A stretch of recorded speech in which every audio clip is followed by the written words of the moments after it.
Alright, today we're going to season a Blackstone.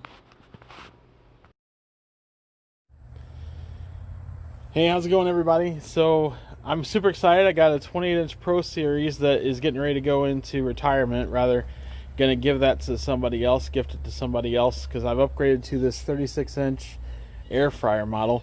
A little bit bigger. It's got a little more features, obviously, not just by the size of the griddle, but also by the air fryers that's included. So, I'm excited to get cooking on this. But before I can do that, got to get some seasoning done. So for today, we've got a few tools we're going to use. I've got some tongs. I've got the Blackstone cast iron griddle conditioner seasoning we're going to use today.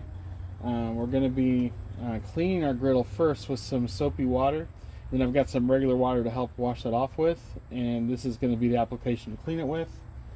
I have a spoon to get out our conditioner. And then I'm going to use an old t-shirt, which I like to use when I season these, because it's not going to give off lint and a bunch of stuff all over the griddle.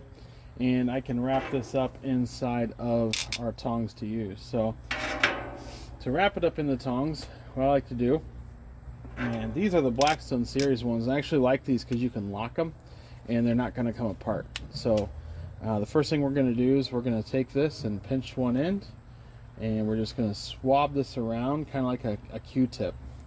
And we want it to be on there somewhat tight, but also be able to apply on there as well. So get that down in there, and then we'll lock it.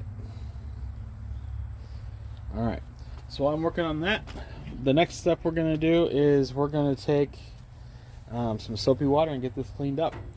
Some of this video is going to be a little bit hyper speed, just so you know, and we'll slow things down to talk about things between the seasonings, but we'll go ahead and get this going here.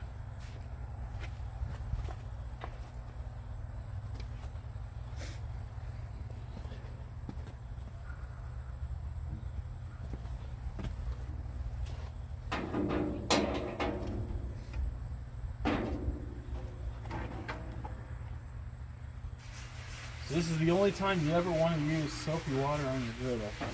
We're getting this on there because they send it with a coat of oil on it to keep it from rusting.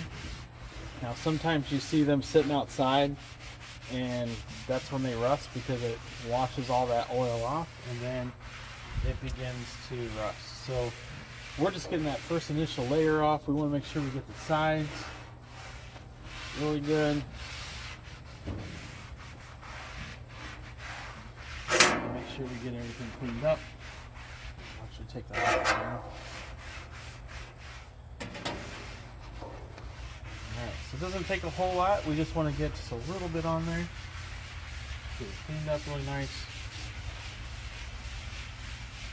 I do have my grease trap in the back, so what we're going to do is we're going to take a little bit of water and we'll start working some of the soap off now.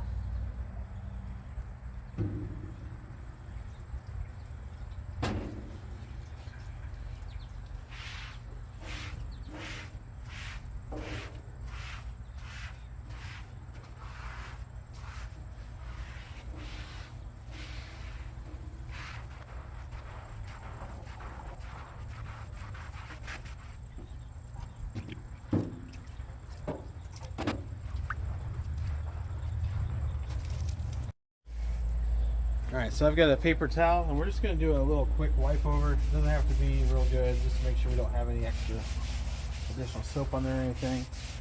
And it's okay if it's still a little wet, because our very first step of our next part of the seasoning process is going to be to turn this on, and we're going to crank it up on high.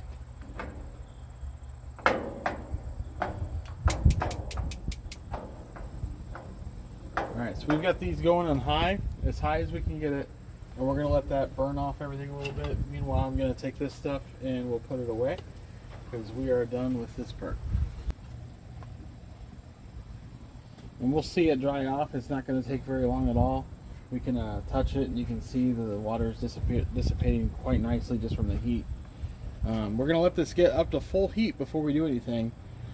Because we want to make sure that we've got this as hot as possible when you add the seasoning. That way we can start the polymerization effect right away.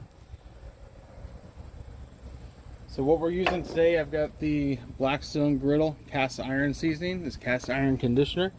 We're going to make sure we use this because, hey, it's made by Blackstone. It's specifically made for our griddle. But you can use other things. You can use canola oil, flaxseed oil, grapeseed oil. If it's an oil that's edible, it's definitely something you can season your Blackstone with. So don't be afraid if you don't have this and have to run out to the store to go and grab it. If you want to, you can. I suggest it. But if not, canola oil works just fine. I've seasoned, this is my 5th griddle I've seasoned now. The other 4 I've done with canola oil. So this is actually new to me. So we'll see how this does today. But from seeing other people's results, it was definitely something that I wanted to try.